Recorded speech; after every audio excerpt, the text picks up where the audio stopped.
მოგესალმებით ყველას, მე მინდა რამდენიმე საკითხზე გავაკეთო მცირე კომენტარი. ეს არის საკითხები, რომელიც საზოგადოებას აინტერესებს და მე მინდა ჩემი პოზიციას დავაფიქსირო და ზოგადად მთავრობის წევრებსაც ვთხოვო, რომ მიიღონ მონაწილეობა ამ დისკუსიაში. პირველი ეს არის ლარის საკითხი. მე უბრალოდ მინდა რომ საზოგადოებისთვის განვაკეთო განმარტება, მიუხედავად იმისა, რომ ეკონომიკური გუნდის წევრებმა უკვე გააკეთეს ამას დაკავშირებით განმარტებები ვიცე-პრემიერმა, ეკონომიკის მინისტრმა, ფინანსთა მინისტრმა, ეროვნული ბანკის პრეზიდენტმა. მოგახსენებთ, რომ მე მქონდა შეხვედრა, ჩვენ მივიჩელეთ ამის თაობაზე.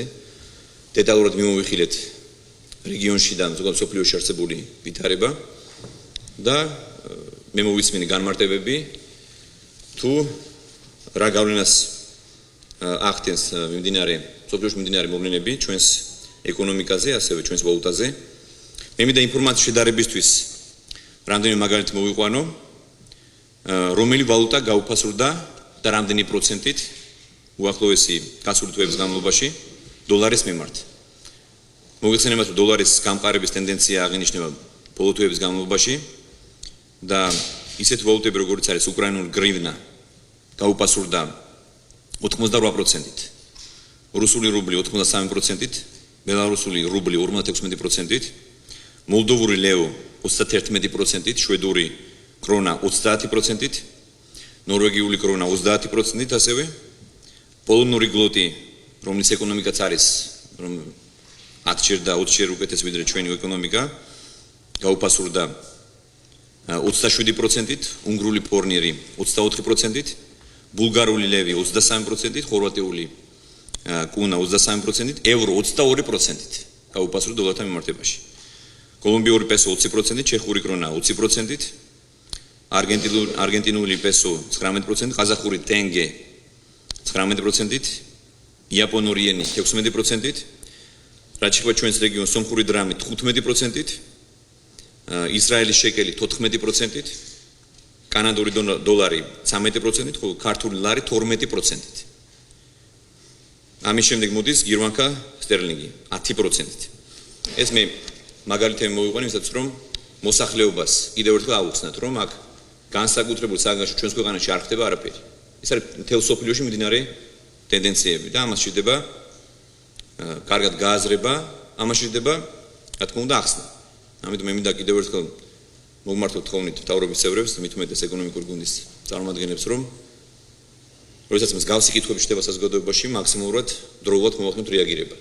და მე მინდა ვთხოვო ეროვნულ ბანკს, რომ ასევე მანაც ბანკმაც მოვახდინოს დროულად ინფორმირება საზოგადოების, რომ არ მიუცეთ საშუალება გარკვეულ ჯგუფებს, რომლებიც არ ფიქრობენ სახელმწიფოზე, არ ფიქრობენ ჩვენი ქვეყნის ეროვნულ ინტერესებზე და ფიქრობენ მხოლოდ საკუთარი რაღაც პოლიტიკური დივიდენდების მიღებაზე. მინდა ვთხოვო ასე, რომ ეროვნულ ბანკს, რომ დროულად მოვახდინოს ინფორმირება საზოგადოების, რომ არ გაჩნდეს საფუძველს მოკლებული რაღაც პანიკა და ასე ვთქვათ, არასწორი განცდები საზოგადოებაში. ასე რომ ქართული ლარის დოლართან მიმართებაში ბოლოდროინდელი გაუფასურება და ამ ტენდენციის ანალიზი ცხადყოფს იმას, რომ ეს არის გამოწვეული რეგიონში მიმდინარე მოვლენებით და მთელ სოფლიოში მიმდინარე მოვლენებით. და რა თქმა უნდა, ეს არის გლობალური პროცესის ნაწილი და ამიტომ მისი განხილვა აღნიშნული კონტექსტის გარეშე, რა თქმა უნდა, არ იქნებოდა სწორი. ასევე მინდა გითხრათ, რომ საქართველოში არის მცურავი გაცვლითი კურსი, როგორც უკვე აღინიშნა, რაც არის ჩვენი ეკონომიკისთვის ყველაზე ოპტიმალური რეჟიმი, საშუალო და გრძელვადიან პერიოდში ჩვენი ქვეყნის ფინანსურ სტაბილურობას საფრთხე არ ემუქრება, არავითარი. კურსის გაუფასურების გამო ფასების მნიშვნელოვნებას არ უნდა ველოდოთ, განსაკუთრებით იმ ფონზე, როდესაც მნიშვნელოვნად მცირდება ნავთობის მსოფლიო ფასები და ფასების საშუალო ვადიან დინამიკას აკონტროლებს, რა თქმა უნდა, ეროვნული ბანკი, როგორც უკვე აღნიშნეთ, რომელსაც აქვს შესაბამისი ინსტრუმენტებიც და მთავრობის სრული მხარდაჭერა, რომ ფასების სტაბილურობის უზრუნველყოფის კუთხით გავაკეთოთ ყველაფერი. ამას გარდა მე მინდა გითხრათ, რომ ეკონომიკის მინისტრის ხელმძღვანელობით შეიქმნა სამუშაო ჯგუფი, რომელიც მუშაობენ კონკრეტულ ღონისძიებებზე, იმისათვის რა უნდა გაკეთდეს დამატებით, იქნება ეს ინვესტიციების მოზიდვა, იქნება ეს სხვა წამახარისებელი, ასე ვთქვათ, სამუშაოები, ღონისძიებები, იქნება ეს ექსპორტის ახარისება, იცით რომ ქართული წარმოების წახარისების კუთხით ჩვენ ბევრს მუშაობთ და ეს პროცესი დაწყებულია უკვე. და ასე რომ ჩვენ ვაკეთებთ ყველაფერს იმისათვის, რომ ის სიტუაცია იყოს ბოლომდე კონტროლის ქვეშ და დანარჩენი ხარ, რაც მოხდება მსოფლიოში და როგორც ვითარდება სიტუაცია, ამის თაობაზე ჩვენ დროულად მოვახდენთ ინფორმირება საზოგადოების, რათა არ წავიდეს არ მიეცეს საშუალება არავის, რომ მოსახლეობა შეიყვანოს შეცდომაში.